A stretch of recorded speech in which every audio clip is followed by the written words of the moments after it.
সৎ খালাতো ভাই। তাই নাকি খালা? মনি এইখানে কবে আসলো? দেহি তো ডাক দিয়ে। ও মনি, মনি, ও রে মনি, মনি রে, আমি তোর সালাম ভাই করছি। এখানে কবে আসলি? আর খালা কেমন আছে? সালামের কথার কোনো জবাব না পেয়ে সালাম মন খারাপ করে বলে,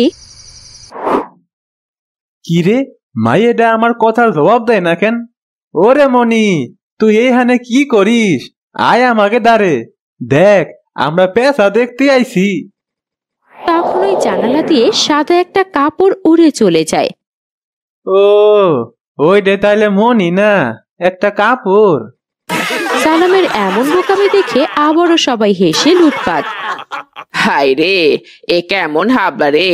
এরে দেখি যা করছি তাই বিশ্বাস করতিছে। সত্যি রে সালাম, তোকে নিয়ে আর পারলাম না। হ মাস্টার। এদের কথা শুনে সালাম একটু মন খারাপ করে। তখন বটগাছের ডালে থাকা পেঁচা পাখিটি ডাক দেওয়া শুরু করে আর ডানা ঝাপটাতে থাকে। এই যে শুনো মাস্টার, এইটাই ভূতের ডাক। ভূত আবার ডাকা শুরু করে দিছে। ফরিদ মাস্টার তখন পেঁচাকে দেখতে পায়। ওরে বোকা, এই সেই পেঁচা পাখি, আর তুই এরই ডাক শুনেছিলি? কোনো ভূত না, বুঝলি হাদারাম? ঠিক কইছো মাস্টার।